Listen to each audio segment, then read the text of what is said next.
रात का शांति भरा समय था, लेकिन हवा में कुछ अजीब सा सन्नाटा था।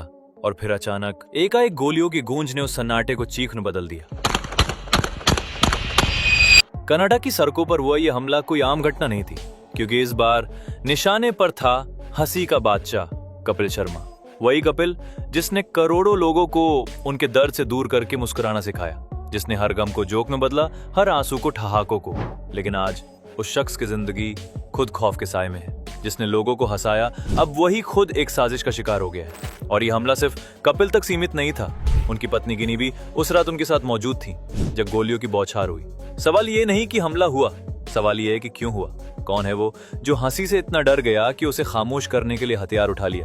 कनाडा के सारे शहर में जब कपिल शर्मा ने अपने नए कैफे की पहली तस्वीर पोस्ट की तो लोग बस एक ही बात कह रहे थे, ये तो फिल्म जैसा लग रहा है। गुलाबी दीवारें, हर कोने में फूलों की सजावट और वो गर्माहट जो हर मेहमान को घर जैसा एहसास दे। नाम था कैप्स कैफे, और ये सिर्फ एक बिजनेस वेंचर नहीं था, एक कपिल और उनकी पत्नी गिन्नी का सपना था जिसे उन्होंने प्यार से सजाया था। कैफे के बाहर लंबी लाइनें लग रही थी। लोग एक्साइटेड थे कि कपिल शर्मा का कैफे अब उनकी रूटीन का हिस्सा बनने वाला है। लेकिन किसी को क्या पता था कि जिस जगह को हंसी और मीठे पलों से भरने की प्लानिंग की गई थी, वही जगह कुछ ही दिन बाद गोलियों की आवाज से दहल उठेगी। प्यार से बना एक कोना अब क्राइम सीन में बदल चुका है। और यही मोड़ है जहां ये कहानी एक हल्के फुल्के सपने से सीधी एक सस्पेंसफुल साजिश में बदल जाती है। 9 जुलाई की रात थी। शहर गहरी नींद में था और कैफे के बाहर सब कुछ शांत लग रहा था। लेकिन ठीक 1:50 पर एक काली एसयूवी कैफे के सामने आकर रुकी। अंदर बैठा शख्स न दरवाजा खोलता है न बाहर निकलता है। अगले ही पल धड़ धड़ धड़ एक के बाद एक फायरिंग शुरू हो जाती है। गोलियों की आवाज ने न सिर्फ कांच की दीवारें तोड़ी, बल्कि उस खामोश रात का सारा चैन भी चकनाचूर कर दिया। बताया गया कि कम से कम 9 से 12 राउंड फायरिंग हुई। गोली सीधे उस बड़ी विंडो से टकराई जहां से कैफे का अंदरूनी हिस्सा साफ दिखता था। और सबसे डरावनी बात, उस वक्त अंदर कपिल शर्मा की पत्नी गिनी मौजूद थी। 1 सेकंड की भी देरी हो जाती तो ये हादसा सिर्फ संपत्ति का नुकसान नहीं रहता, वो किसी की जान ले सकता था।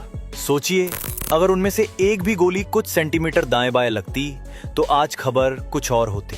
ये कोई डराने वाला सीन नहीं था, ये हकीकत थी। एक साजिश जो एक कैफे की आड़ में जान लेने आई थी।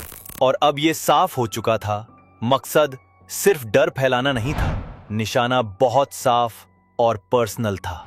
पुलिस के हाथ अभी तक कोई ठोस सुराग नहीं था, लेकिन इंटरनेट पर लोगों की उंगलियां तेजी से चल रही थीं। हर कोई अपने अपने तरीके से कातिल का चेहरा बनाने में लगा था। एक तरफ जांच एजेंसियां सीसीटीवी फुटेज खंगाल रही थीं, दूसरी तरफ सोशल मीडिया पर नामों की लिस्ट तैयार हो चुकी थी। किसी ने कहा किसी लोकल गैंगस्टर की हरकत होगी, तो किसी ने सीधे शक की सुई घुमा दी। क्या ये लॉरेंस बिश्नोई गैंग की साजिश है? हाल ही में कई बड़ी हस्तियों को धमकियां मिली थीं और उनकी स्टाइल यही थी, चुपचाप आना, गोलियां बरसाना और फिर गायब हो जाना। लॉरेंस गैंग का नाम इसलिए भी सामने आया क्योंकि कपिल की पॉपुलैरिटी और कमाई दोनों ही उस स्केल पर हैं जहां अंडरवर्ल्ड की नजरें टिक सकती हैं। पर तभी एक नया नाम सामने आया, हरजीत सिंह लड्डी, भारत की एनआईए की मोस्ट वांटेड लिस्ट में शामिल खालिस्तानी आतंकी। और उसने इस हमले की खुलेआम जिम्मेदारी ली। एक वीडियो जारी किया जिसमें उसने साफ कहा, कपिल ने हमारे धर्म का मजाक उड़ाया था, ये उसका नतीजा है, ये सिर्फ शुरुआत है। अब बात किसी गैंग वॉर या फिरौती तक सीमित नहीं रही थी। अब यह मामला सीधा आतंकवाद की शक्ल ले चुका था। सवाल ये नहीं था कि कपिल पर हमला क्यों हुआ, सवाल अब ये था कि क्या अगला निशाना कोई और होगा। जब हरजीत सिंह लड्डी ने सोशल मीडिया पर वीडियो जारी कर इस हमले की जिम्मेदारी ली तो लोगों के होश उड़ गए। वीडियो में वो कह रहा था, कपिल शर्मा ने अपने शो में निहंग सिखों की पारंपरिक पोशाक का मजाक उड़ाया। हमने उसे चेतावनी दी थी पर उसने माफी नहीं मांगी। अब ये पहला वॉर है। क्या सिर्फ एक कॉमेडी स्किट इतनी बड़ी वजह बन सकती है कि कोई जान लेने पर उतर आए? कपिल शर्मा का करियर गवाह है कि उसने कभी किसी मजहब, जाति या धर्म के खिलाफ नफरत नहीं फैलाई। उसके जोक्स का मकसद हंसाना था, बांटना नहीं।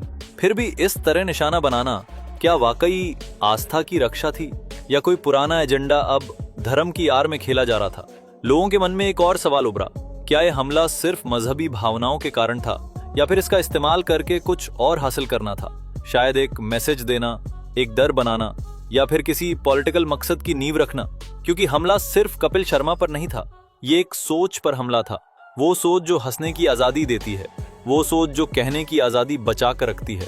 और अब ये साफ था, हमलावर में जो किया वो सिर्फ गुस्सा नहीं था, वो एक प्लान था, सोची समझी साजिश जिसका मकसद बहुत गहरा था। हमले के ठीक बाद कनाडा की जमीन पर हड़कंप मच गया।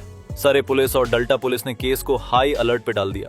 कैफे को तुरंत सील कर दिया गया ताकि फोरेंसिक टीम हर एक निशान, हर एक गोली के खोखे, हर एक फुटेज को स्कैन कर सके।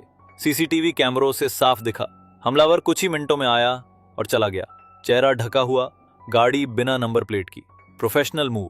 पुलिस को अंदेशा था ये काम किसी गैंग या स्ट्रक्चर्ड नेटवर्क का है, तभी इसे टेरर अटैक की कैटेगरी में डाल दिया गया। स्पेशल इंटेलिजेंस यूनिट और कनाडा की एंटी टेरर एजेंसियां हरजीत सिंह लड्डी के लिंक तलाशने लगी। भारत की एनआईए और इंटरपोल को इन्वॉल्व किया गया। जांच ने अंतर्राष्ट्रीय शक्ल ले ली। गिन्नी और बाकी गवाहों से पूछताछ जारी थी। हर वर्जन को क्रॉस चेक किया जा रहा था। हमले से पहले कोई अजीब हरकत, कोई फोन कॉल, कोई धमकी, सब कुछ खंगाला गया। कपिल और उनकी टीम ने सोशल मीडिया पर एक बयान जारी किया। हमने ये कैफे प्यार से बनाया था। इस हमले ने हमें झकझोर दिया है, लेकिन हम पीछे नहीं हटेंगे। अब सवाल सिर्फ इतना नहीं था कि हमला क्यों हुआ, अब बात ये थी कि क्या कनाडा जैसे देश में भी कोई भारतीय कलाकार सुरक्षित नहीं है? और सबसे बड़ा सवाल, क्या हमलावर अब भी खुला घूम रहा है? हमले के बाद कपिल शर्मा और उनकी पत्नी गिन्नी पूरी तरह मीडिया और पब्लिक इवेंट से गायब हो गए। कैफे को कुछ वक्त के लिए बंद कर दिया गया और हर गतिविधि रोक दी गई। पुलिस की सिफारिश पर उनकी सुरक्षा बढ़ा दी गई, लेकिन सवाल अब भी हवा में तैर रहा था, क्या कपिल अब वाकई सुरक्षित है? भारत सरकार ने इस घटना को हल्के में नहीं लिया। विदेश मंत्रालय ने कनाडा को दो टूक कहा, हमारे नागरिकों की सुरक्षा से कोई समझौता नहीं होगा। कलाकार हों या आम नागरिक, उनकी जान की जिम्मेदारी मेजबान देश की है। इसके बाद कनाडा सरकार पर भी अंतर्राष्ट्रीय दबाव बढ़ा। भारतीय खुफिया एजेंसियों ने हरजीत सिंह लड्डी के खिलाफ इंटरपोल नोटिस तेज कर दिया है। कोशिश की जा रही है कि उसे कनाडा से भारत डिपोर्ट कराया जाए, लेकिन रुकावटें बहुत हैं। कनाडा की घरेलू राजनीति, मानवाधिकार लॉ और आतंकवाद पर उनकी नीतियां सब इस प्रक्रिया को धीमा कर रही हैं। उधर कनाडा में रह रहे भारतीय समुदाय में भी आक्रोश है। रेस्टोरेंट एसोसिएशनों और प्रवासी संगठनों ने खुला विरोध जताया है। उनका कहना है कि ये हमला सिर्फ कपिल पर नहीं, उन सभी पर है जो मेहनत से विदेश में नाम बना रहे हैं। और अब जो सवाल सबसे बड़ा है, क्या अब कलाकारों को बोलने से पहले डरना पड़ेगा? क्या अब जोक भी किसी की जान ले सकता है? और अगर ऐसा है तो क्या ये वही समाज है जहां कला को पूजा जाता था? तो दोस्तों, ये थी कहानी उस हमले की जो एक हंसी को चुप कराने आया था।